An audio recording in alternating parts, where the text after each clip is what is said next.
Welcome to Controlled Chaos. My name is Shana, and this is my very best friend. I'm so excited.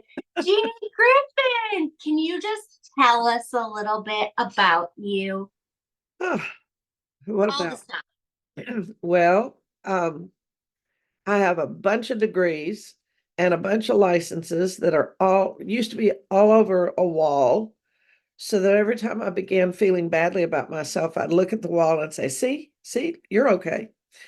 Those are now in a box. So progress, not perfection. Um, Right. I still love to learn, so I still love to go to workshops and things like that. But otherwise, I'm okay with not having all that. But to legitimize myself, I have been a private practice and contract therapist in the addiction world for about 35 years. And I have 38 years of recovery, 38 and a half actually, of recovery from flaming codependency, um, mood altering and mind altering chemicals, and from being an adult child of alcoholism. So I qualify on a lot of levels. I live in Southern California. I grew up and used to live in Texas until I turned 50, and then I ran away from home and came to California. I had finished raising my daughter and had wanted to move someplace else for a long time. And I thought, East Coast, West Coast, East Coast, I have family there, but it's cold. So I Mhm. continued my love of warm weather, not the weather we're having now, but Mhm. warm weather, and moved to California. I have worked in treatment centers as clinical director, as lead therapist, as family therapist, as individual therapist. Um, and my private practice has always gone along hand in hand because I have to, I'm not a good employee. I don't herd well. So I keep things loose. I always have a back door. So I can go into a treatment center as a contract provider and do very well. I think some of it is I get bored and need diversity. So if I look at my life before I was even a therapist within the addiction world, I was a teacher and I was a high school teacher. So every 50 minutes, I got a whole new crop of kids and nothing stayed the same. So the one thing I do know is people. And the other thing that I do know is that everybody's on a spiritual journey. Sometimes they just go to the wrong address, and I help them get back on track. So, So I never knew that you were a teacher, and that's like my favorite thing you've ever said because I could totally see you being a badass teacher. basically, that's what I do in my therapy. I get real tired if I all I have to do is listen to people whine. Mhm. Like, no, do you want change or not? And I don't have a magic wand, and I can't make other people change. So if you want change, you can't just come in here once a week and dump all your stuff here and whine and then go out and nothing changes. So I'm going to be direct and I'm going to interject and I'm going to teach. So I think probably my DNA is that of a teacher. And that's what I do. Now my practice is divided really into kind of three things.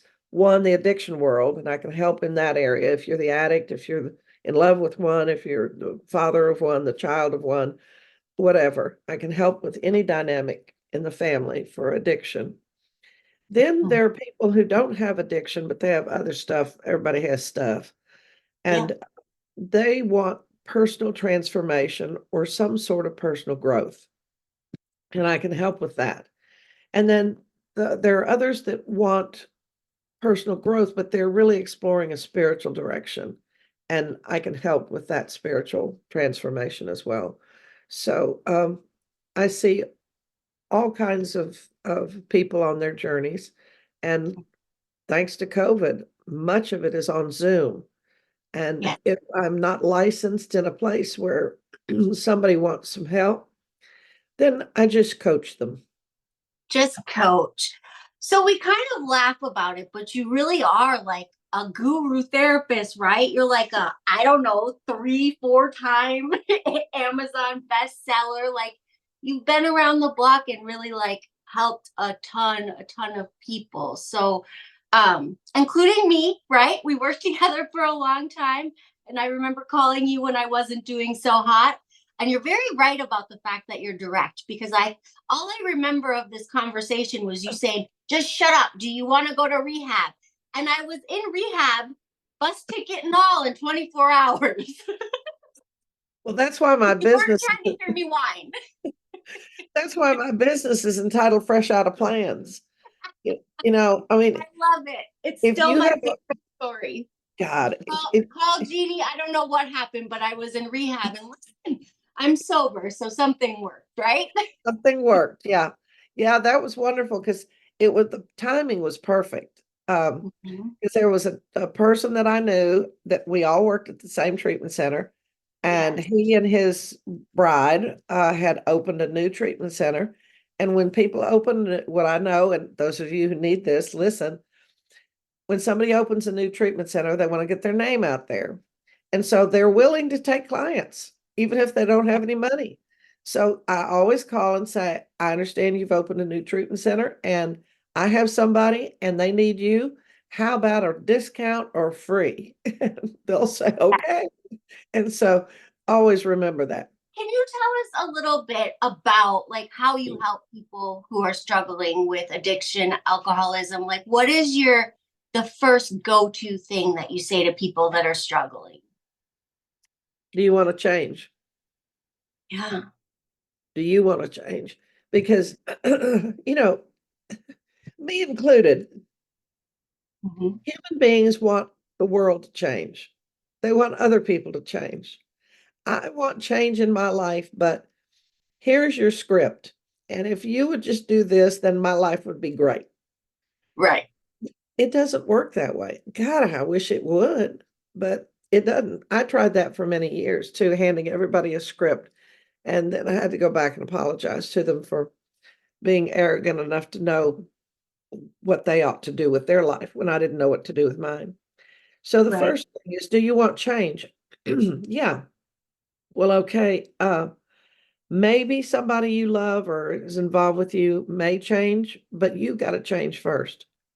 And it may not be fair, but we need to find out, what else you need to do so that you are responsible for your own happiness.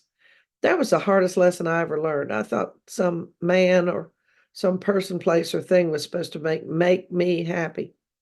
And you'll hear a phrase all the time where people say, you made me mad. You Mhm. need to make me happy. You know what?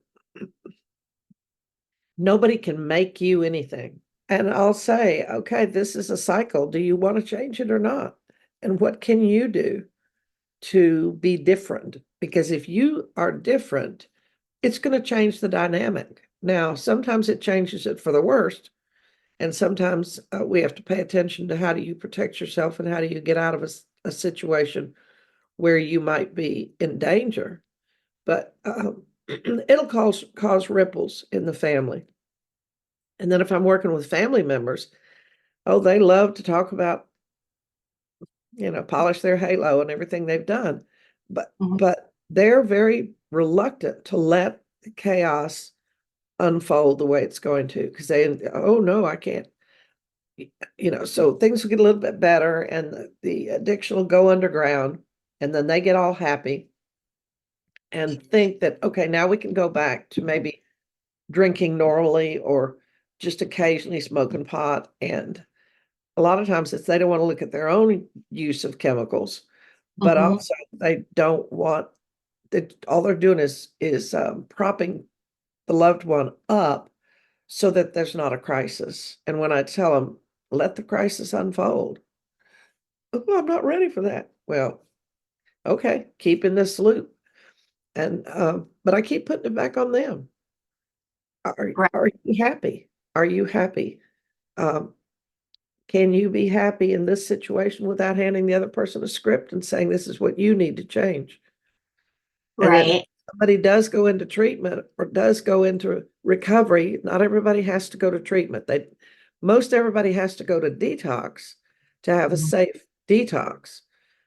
But not everybody has to go to treatment. Long before treatment centers, there was AA, and there were no detox centers. But the kind of drugs people are on today, a lot of times need a medically supervised detox Right. before anything else. Right. I know when I was like going through the whole like drinking, not drinking, drinking, not drinking thing, my mom always used to say, like, insanity is doing the same thing over and over again, expecting different results. And it used to make me so mad because I would be like, I'm not doing the same thing on purpose. Like, I don't Right. understand what you mean. Yeah. And now that I'm out of it, I understand. But why is it that as addicts and alcoholics, sometimes like we really miss like a whole big part of the picture? Like we miss our part in it all the times. Well, because we know today that addiction is a multifaceted disease, and it is a disease. People get upset by saying that word because it's like, well, I can't sit in the same room with you and catch alcoholism. And I thought, well, maybe you will, but not like a cold. But Right. it is a brain disease, and it has a physiological component, and I can explain that in a minute, in the brain. There is a thinking, a mental illness that goes along with it. The thinking is very distorted. And because of the physiological effects, it renders the brain, the frontal lobe, which is where you make executive decisions and um, fix things and can solve problems and etc. That goes offline. So in the person who is addicted, they can't see what we all can see. And it also is a spiritual hole. Now, I'm not talking religious, so don't get in a twit if you're listening and you hear me talk about a spiritual malady or a spiritual illness as well. But there isn't an addict that I have ever come across, ever. And I can ask them two things. Have you ever done something when you were under the influence that you swore you'd never do? Right. And 99.9%, if not 100, say yes. And that other little nano group is lying. And then the second question is, have you ever promised to do something when you were under the influence and you couldn't do it? You didn't follow through. And the answer was yes. And when that happens, the person who is answering those questions, the addict, alcoholic, and they're the same, is going against their own code of ethics, their own morals. And there's something inside of them that says, I didn't show up when I said I would. And they have regret and shame. Or, oh my gosh, I said I'd never do this, and here I am. And that's Right. shame and the guilt. Okay. When they feel, and I'll ask them this third question, if at any time when you were using, was there a tiny second even that you knew you were in trouble and that you wish you weren't doing this? And they all say yes. Right. And I say it's different than, oh, I'm having trouble, so I'm going to go get help. No. So when you have those experiences, you are going against your own morals. Now, maybe your parents taught you those. Maybe they didn't. Maybe that's just you just know in your heart this behavior is wrong, or not doing this is wrong. Mhm. And so, and if you don't have that, if you don't have that shame and guilt, you're a sociopath. So, you know, Right. I'm not going to help you on that one. But it's in the brain of an addict. Well, let me just reduce all that we know about the brain into my hand here. And I apologize to all the researchers. So inside the brain is this amygdala, and that's my thumb. And over it is the frontal lobe and the midbrain. Now, when a non-addict takes a sip of whatever, recreationally or however, nothing happens in here. Now, they might get drunk and dance on the table at New Year's, but that's not alcoholism. That's drug-induced behavior. You're crazy because you took a drug. But when somebody who has this addiction takes it, there's a switch that gets flipped in this old animal brain. And the brain says, wow, I like that. Dopamine spikes and it says, this is pleasurable. And then another brain chemical comes down to this amygdala and says, remember that. That's called glutamate. And when the glutamate comes down, it says, remember that feeling, you'll need it. And remember everything about it. The sights, the smell, the people, the colors, the everything. Mhm. And the more times that happens, it renders the frontal lobe finally offline. And this is where my illustration's going awry here. This frontal lobe is where we make decisions. Now, this is not fully developed in a human being until about the age of 25 or 27. We come through our birth canal, our mother's birth canal, and it's tiny. So we have to come kind of half-baked. We're not fully developed. It's not like an elephant can just drop an elephant in a few minutes it walks, or a horse, or any of the large animals. We have to come out half developed and learn to develop. So when we look at a teenager and we say to them, why did you do that? You know better than that. I've taught you better than that. Maybe you have, but their brain is like, duh, it's not Right. developed. Okay. And so they do stupid things because they can't see, they can't forecast where it's going. So I try to get families to stop talking about you have a problem. No, it's like, okay, this is your solution. And so how's it working? And the only time you can interrupt that is when they have just come out of a crisis. And then you might have a little tiny window of clarity. Now, even if they don't admit it, they may be willing, like you said, willing at that time to go do what's recommended. But if you Mhm. wait too long, that that moment slams shut.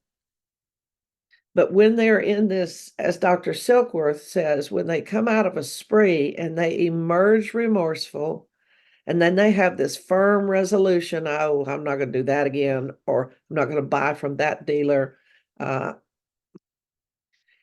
perfect example for me. The reason I threw up in Detroit at the country club on New Year's Eve is because I was drinking Canadian whiskey, that blended whiskey. Now, if I had stuck with Southern, good old sour mash whiskey like Jack Daniels or Jim Beam, I would not have gotten drunk and thrown up and embarrassed myself and my family and thrown up in the bushes at the country club. Right. Now, if you think that makes sense, welcome. Come over to the side of recovery because that makes no sense to anybody on the outside. The reason I got drunk in Detroit is that my body was smarter than my mind. And my body knew that I had had too much alcohol and was about to go into alcohol poisoning. So what it did is it got rid of it. And it Right. didn't care if I was in a pretty dress or at the country club. It just said, Jeannie's body is in trouble. Get rid of this stuff. And so I threw up. Had nothing to do with where the whiskey was made or I was at the country club or any of that. It has to do with you're going to die. So we got to get this thing out of her body. And Mhm. so I threw up. You know, if you have somebody you want at the beginning to date, you want them to date the person that throws up in the bushes after two beers. You don't want to be able to say, oh, well, he can hold his liquor or she can hold her liquor. That's a precursor for tolerance. And any teenager that can drink you under the table is nothing to be proud of. You should be scared to death. Where were you when I was young? I used to Drinking. be so cool that all the time. So with it's the solution, right? It's our Yeah. solution, something that's going on inside of us, right? Yeah. So what do you do with that? Replace it with what? With something else? Like what Well, are okay. First, I make everybody sit through a lecture on what's happening in their brain. You've got to learn that that is going on in your head, and that's the disease. And the reason we call it a disease, it has symptoms, it follows a progressive course, it can be treated but can't cure. And that's what the American Medical Association calls, a disease. So you have to have the education about what's happening in your brain first. Then we have to move to your thinking. And there's a line that Dr. Silkworth uses in the big book of Alcoholics Anonymous that says men and women drink essentially because they like the effect. Okay, he's talking about the solution. So next, what I do with somebody is, what does this thing do for you? What does it do? And it's different for everybody. Some people will say, I like the way it makes me feel, or I hate the taste and I don't care how it makes me feel, but it helps me not think. I don't have to think, and my head is not as obsessed, or it makes me look more beautiful. Or one of mine was, I drink because then I can stand people. I like it better. It's like I can stand to be in the same room. And I wouldn't necessarily be drinking at home, but if I had to go to a party where sometimes with my husband, and I thought, oh, this is going to be one of those evenings with all those boring people, then yeah, I'd get high. I think, okay, now I can stand you. So you have to say, what does it do for you? And then I go back in time and say, and when did it become your friend? And when did it become your best friend? And then when did it become a necessity? Right. And then you really have to go back to family of origin stuff and what decision did you make? Now, when I say go back to family of origin, I'm not saying go back to see why mommy and daddy made you an alcoholic. That is not what I'm saying at all. But every one of my clients, as much as I hate to, have to go back and we have to pay attention to what decisions did you make about life? What decisions did you make about relationships? What decision did you make about God? What decisions did you make? Because another thing the big book talks about is we have three situations. One, we step on the toes of others and they retaliate. And I'll say to people, have you done that? And they'll go, yeah, of course we all have. Right. Sometimes we even do it deliberately. I'm just going to go stomp on that person's toe. Then sometimes they hurt us and we're just walking down the block, fat, dumb, and happy, and don't realize it was like, what did I do to you? But the one that is the one that's hardest for us to take a look at when we're hurt is, what decisions did you make based on yourself that later put you in a position to be hurt? And I'll give myself an example. So I can remember at 5 years old where I was standing looking at my mom folding clothes on the back porch. And I knew she was unhappy. I didn't know the word depressed yet, but I thought, she's so sad and unhappy. What can I do to make her happy? I know, I know. I will make her laugh. I'll be cute enough, smart enough, funny enough that she'll laugh. Because I remember a couple of times she'll say, oh, you're so funny. I'll make her laugh. And if I can make her laugh, she won't be sad. And if she's not sad, she's not going to argue with my father. And then they'll have a nice marriage and we'll be a happy family and we'll all go to Disneyland. Then I looked at my father and I said, he drinks too much. He's sad. He's loving. And there is such a thing as a loving alcoholic home. They're not all violent and brutal. They all cause wounds, but they're not all physical wounds. So I'd look at him and I think he just can't seem to get it together. But I know if I make him happy, then he won't drink. And then she will be happy and they'll be happy. We'll all be happy. And there. Now, I had no clue how I was going to do it, but I knew it was my job. Right. I also saw that it looked like they had a lot of stuff on their plate. There were 3 kids above me and She was having to go back to work. He couldn't keep jobs. And I thought, gosh, they've got a lot on their plate. So I'll make them happy.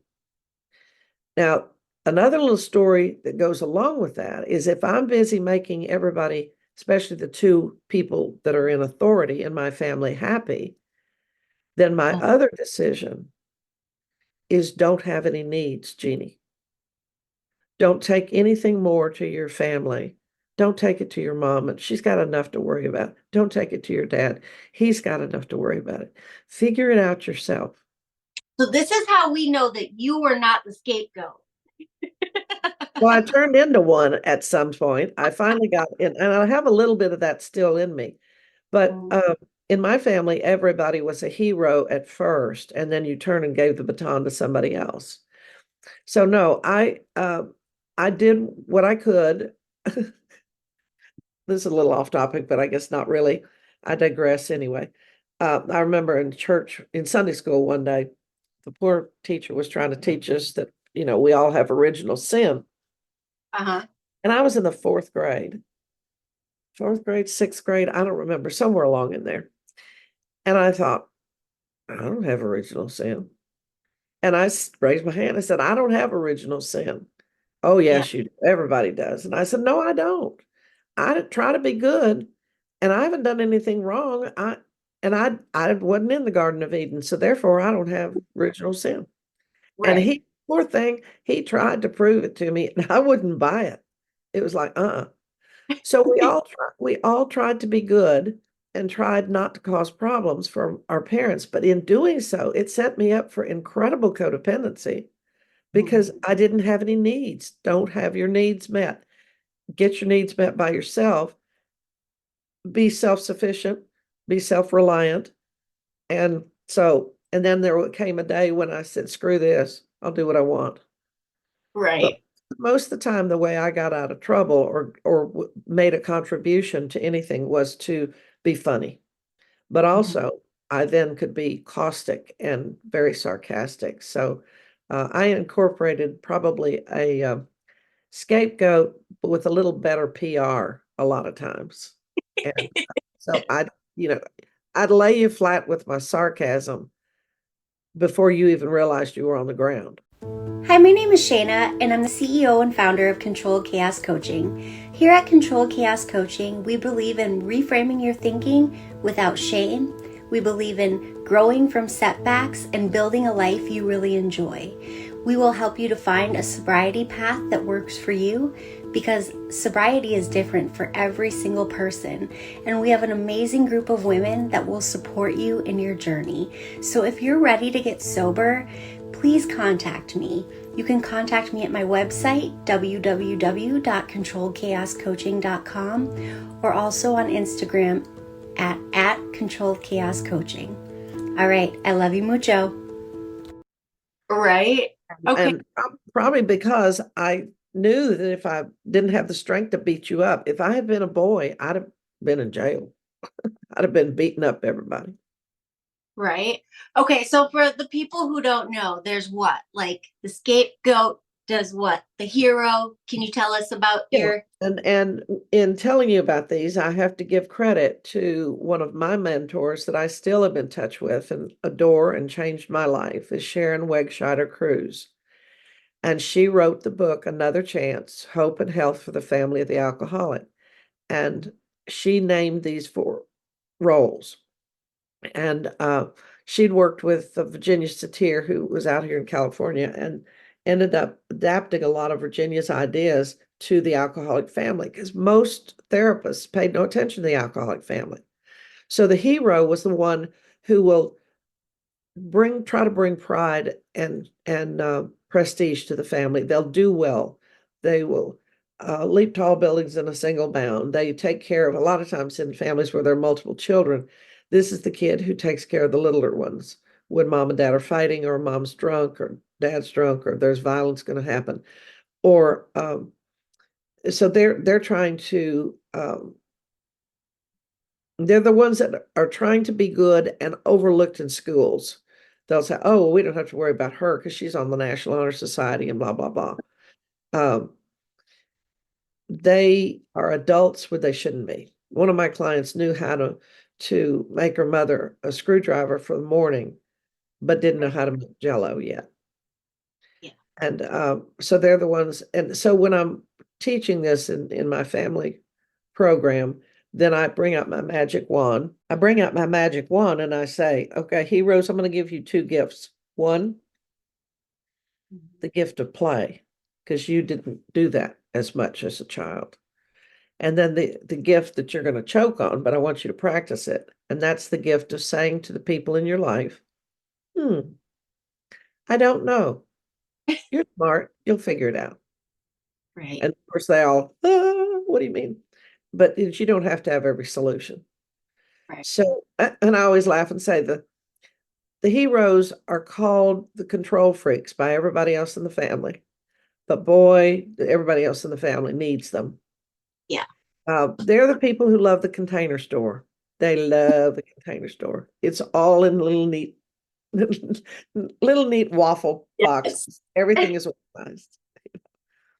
Then the scapegoat is the one that is the most in touch with feelings. And people go, what?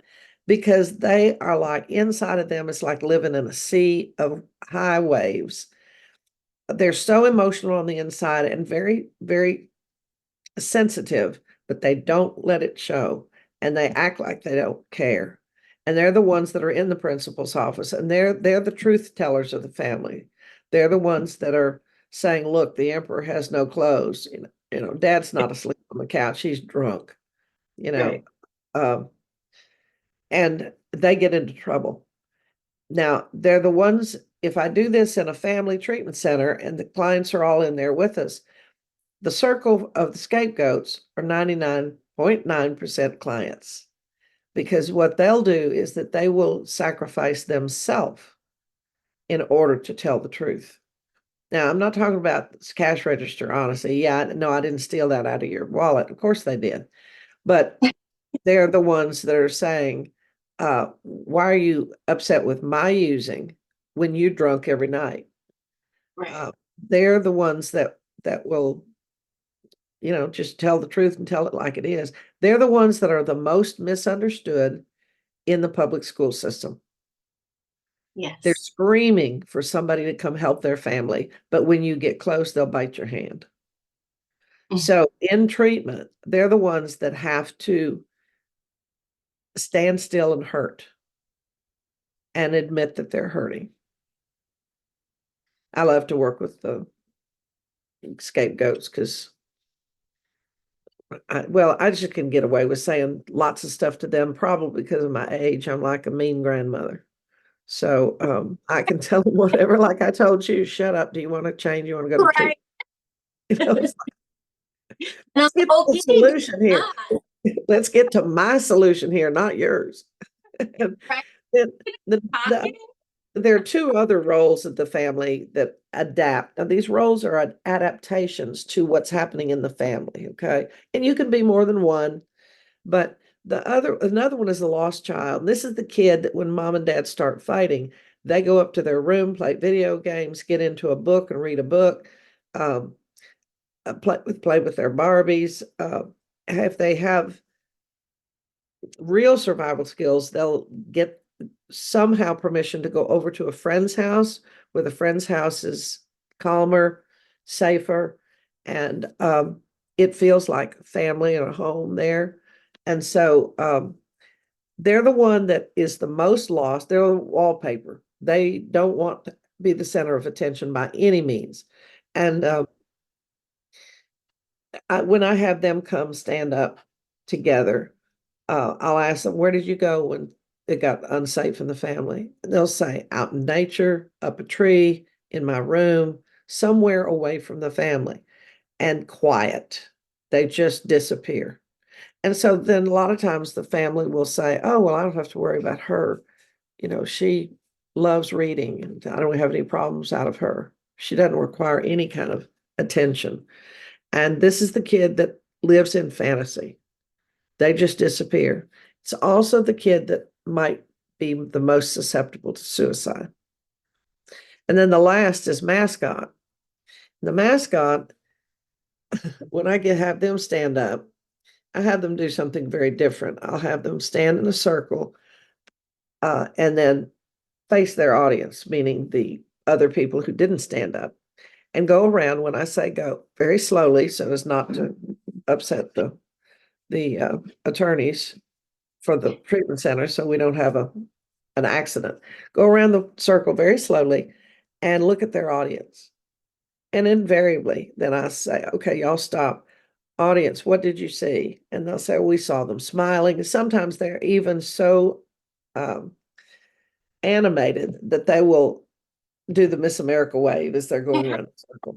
Yes. And then if it's a client that's in there, then I'll ask the parents if they're there. When did this child start being able to con you with his or her smile? And they'll say 2 minutes after the womb or 6 months or whatever. And that's the kid that is the one that brings levity and light and funny to the family. They're the clown.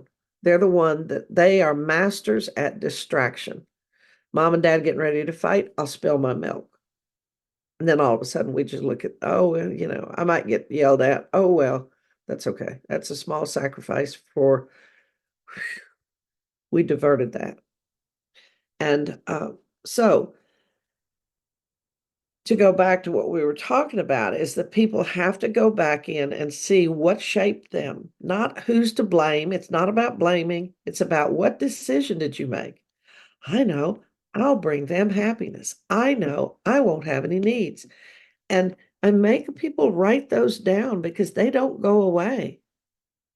They just change. The audience just changes. That's still part of who you are. And that's the decision that you make. And so put yourself second, put everybody else first, all of those kind of decisions. And then watch where in your life today do those things come up. Mhm. And so my theory, and it's going in my next book, and if you're listening out there, anybody who steals this, I'll find you. Like we said, the drinking is a solution. We have a whole bunch of other solutions in our back pocket or in our purse or in our bag of tricks or our backpack or whatever. And so at some point in life, we have to take a look at every one of those solutions and say, wow, how's this one working for me today? And okay, and I think I'm willing to put it back in and say, this is in my toolbox. This one I'm going to use and continue to use just the way it is. And then maybe another one, you pick it up and you say, let's say one of my solutions is to try harder. Mhm. So I pick up try harder and I think, gosh, what does that get me? Gets me worn out, gets my blood pressure high, gets me neglecting my family because I'm doing too much. And people out there say, gosh, good, yay. But my family's saying, what do you do this for? Tell them no. Okay, well, maybe I need to moderate this. Maybe, or do I need to throw this one completely away? Do I throw try harder away? It's like, no, not completely. There are times and places in my life I could try a little harder. Right. So maybe I'll moderate this one. And I put that back in my toolbox. Then I may bring one up and say something I even liked. Oh man, but I like margaritas. Yeah, but the cost became too high. And so I need to get rid of this one as much as I love it. So I may have to do a grieving process and I may have to go to treatment. I may have to do some things in order to get it where I throw it out. But the things we throw out are always still options for us. We just don't include them in today's toolbox. Right. But today, if I wanted to have a margarita, I could have a margarita. But at least today, I'll pick that up and I'll say, is this worth it? What's it going to get me? And is it worth it? And the answer to that is no, it's not. Not worth Right. it. Right. That it brings me up to I also help people with their spiritual journey with with kind of alternative methods of spiritual connection. One of Yeah. which is a shamanic practitioner. And Mhm. I don't have time, that'll have to be another complete broadcast to talk about what is shamanism, but it helped me on my spiritual journey when I could no longer accept the God that I grew up with and the whole theology of it. And So that's something big for a lot of people, right? Is that they grew up with a certain God that was like based on religion or the church they grew up in. And they're like, I want nothing to do with that. that was Right. very true for me. My dad left when I was 13 and died when I was 15 um, of alcoholism. And when he left, he was going to go figure it out. And when he figured it out, he was going to come back and get us. Well, that set this little girl up for hope and longing Yeah. for a drunk to keep his word and to come back and get us.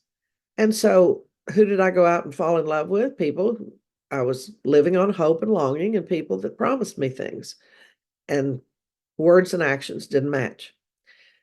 Okay, so he died, and I kind of rode my mother's coattails of her faith when he died. But when I stood there and looked at this dead man, and it was the first dead person I'd ever seen, I raised spiritual questions, but nobody was there to show me and say, honey, you're asking spiritual questions. I would say, where did he go? He looks like he's about to wake up. What is a personality? Did he go to heaven? What is heaven? Um, some people don't believe there's a heaven at all. They just think when our body stops, that's the end. Is that true? And I remember asking those questions, but I couldn't get straight answers from the people in the church or even my mother. She was too full of grief, and she never could get a real straight answer out of my mother. She was a Libra, but that's a whole nother broadcast. Um, but I would get placated like, well, he's in a better place. And I thought, well, I understand he's not worried about things on earth, but how do you know it's a better place? Then shortly thereafter, when I was 20, between 20 and 21, my mother died of cancer. And we had 9 months notice when she got it, or not when she got it, but when she was diagnosed and when she died. And Right. that's when, I was saying, what? This is so unfair. She finally got 4 children raised, me being the last. And I was just about, I had one semester of college left and was just about to graduate. And she dies. She'd gotten to a place in her life she could actually go out with friends and had an extra $5 to go to dinner. Back in those days, you could. And, so now you can't even leave a tip of $5 without filing a lawsuit. Anyway, so I had so many questions. And then the minister at the time, and she was a deacon in the church, um, the minister trotted up to me and said, well, this is God's will. Now, that was the wrong thing to say to this little hero about to go scapegoat. And I said, well, then you can take your God and shove it. And I hated God for 10 years. Now, I didn't say there was no God because I had a running battle with him. I'd say something and then I'd think, oh, I forgot I'm not talking to you. And so my whole spiritual journey of how I got back to this creator that I know today is a whole nother broadcast. We got about 6 broadcasts already going here. And that's very common with people with addiction. The shame and the guilt that people feel and the things that they have done or felt or said is real. And so I had to have a real slow educational variety of spiritual awakening. And one of the ways I did that was, see, when you're an adult child of alcoholism, one of the first things you lose is your ability to read your intuition. You can't trust your intuition because the adults around are saying, Dad's not drunk. He's asleep on the couch. And you're going over there and thinking, he looks drunk, smells drunk. I think he's Right. drunk. But I better not say that because they told me that what I'm seeing and feeling isn't true. So that had gone out of me for a while. I knew it, but I knew better than say anything about it at the time. So I was driving down the streets in Los Angeles one day and I heard this broadcast on the radio. Says that tells you how long ago it was. Says there's a gathering of the shaman and the healers from all over the world at Big Bear. And I thought, I need to go. Why do I need to go? I don't even know. And I thought, I don't even know where Big Bear is. I think it's on top of one of the mountains. And I don't think your 14-year-old Honda is going to make it up the mountain. And why do you want to go? So long story short, I found one of the ladies that was speaking up there. And she didn't live too far from me. She lived in Topanga, which is kind of the hippy dippy part of LA. And I called her and I said, may I have an appointment? And she said, well, certainly. So she made an appointment about as we were going to hang up. She said, may I dream for you? I thought, well, sure. I said, yeah, go ahead. I thought, knock yourself out. I don't know what that means, but have a good time. And so when I went to see her, and I gave myself permission that if she was too wacko, I'd just leave. And I went, I thought, well, she looks okay. And this room that she let me come into looks okay. And don't seem to have dead bodies in it or people ready to snatch me. And I said, I don't know what I'm doing here, but I think we have work together. And she looked at me and she said, yes, we do. You've come to me to learn how to be an elder. And I burst into tears. And I said, I know, but I don't know what that means. And so I began working with her. And she was one of my first shamanic teachers. And she sent me to see someone else too. And I went to Dina. And I said, I'm here because Valerie told me I needed to come. And I'm just trusting what I call is picking up the popcorn or the breadcrumbs and seeing that if there's a message for me. And so Dina then said, prepare to be 60. See, and I said I had moved to Los Angeles when I was 50. She said, prepare to be 60. And I said to her, oh, no, I don't want to be, no, I don't want to be 60. And I started doing this, like, I'm living in Los Angeles now. I'm going to look like an alien. And she didn't think that was funny. She turned around and looked at me and said, I said, prepare to be 60. I thought, okay. She said, because by then you will have gathered a people who need an elder. And I knew she was right. So I began studying how to connect with nature and how to connect with spirit in the invisible, helping spirits. And the whole time I kept thinking, is this dumb? Am I making this stuff up? What am I going to do? Be a shaman? I thought, no, you can't be a shaman. You don't live in an indigenous tribe and you haven't been doing this since you were 5.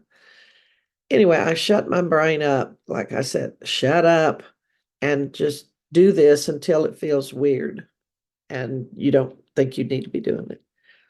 Well, I've been doing it years now. You do like the little retreats and stuff like that. And I've been like, I want to go just because I love you as a counselor and how you talk. It makes perfect sense. And it always like heals a little part of me.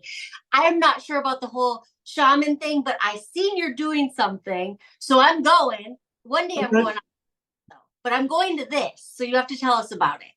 Well, the main technique, if I hate to use the word technique, but practices, the main practice of any kind of shamanic work is the shamanic journey. And so you can't do any shamanic work without knowing how to journey. And it's a cross between guided meditation, which maybe you've done at treatment centers or just with regular old people online or CDs or whatever, and meditation. But instead of just meditating, which a lot of people can't do, I couldn't sit still that long. You go into a meditative state, which is also called non-ordinary reality, which we can talk about, an altered state, and you don't do it with drugs. Now, some cultures do it with drugs, and that's kind of what I was thinking about when we were talking about picking up solutions. I can't use any mood-altering, mind-altering chemicals because I've put my addiction into remission, or I haven't, but the addiction that I have is in remission, and I don't want to do anything to activate it, be it any of my former solutions or going hanging out with dope fiends or anything, any behaviors. So first thing I asked these ladies is, I would like to learn this, but I'm not going to use any plant medicine or any kind of ayahuasca or uh, any kind of drugs at all or hallucinogens. And they didn't. And so they assured me I could learn this without. And I'm here to tell you that I'm kind of the recovered shamanic practitioner because I don't use drugs and I don't allow the people that I teach to use them. In fact, I ask you not to have caffeine the day we're going to learn about this journey. So I use percussion. You can use rattles, you can use drums, and I will show you how to get in with that beat because the drum is the heartbeat of Mother Earth. And you can get into an altered state. And if you have an open mind, I'll guide you into finding and requesting that a helping spirit come forward and show themselves to you. And I'll instruct you what to say, how to approach them, and you will learn some of your helping spirits, who they are, and you can then learn from them. Then we'll go to the upper world to see if a teacher comes forward. We'll even go into the middle world and do journeys to talk to water or the four elements, air, fire, earth. And you can use those helping spirits every single day. And it's best not just to do this once, but then to join a group that meets maybe once a month or does drumming group or continues. If they want to continue learning, then you can continue on with a group of people. When I met Valerie, she was about to start a 3-year study in shamanism. Mhm. And there were 12 of us that signed up. And we all said, well, we don't understand. Are we going to be shaman? We don't understand. And she kept saying, you don't have to understand. Well, it finally went down to 8 of us. And a few of us are still practicing and teaching others. And that's what I like to do. I like to expose people to this basic shamanic journey. And then whether you want to continue doing any studies with me online or with anybody else, you'll have a little better knowledge of how to do this and also how to speak with your helping spirits. And they're there, they're real. The word shaman comes from the Greek. I always said that the last 2 days, and that's not right. It comes from the Siberian word tungus, meaning one who sees in the dark. So Wow. you can see past the veil. And it's funny because somebody will say, let's say a bear comes forward, a brown bear, and you say, are you one of my helping spirits? And they may say yes. And then you'll come out of the journey and you'll say, oh my gosh, brown bear is one of my healing spirits or my helping spirits. And I used to have a brown bear when I was a little kid.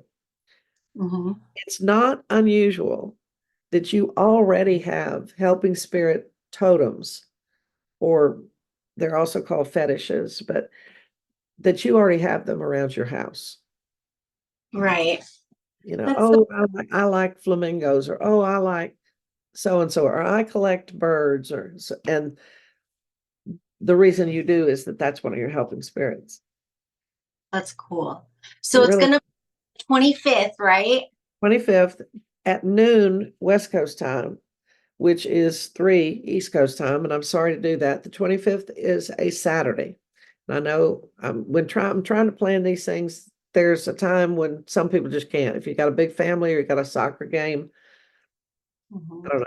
But if you run into problems, call me, message me, something.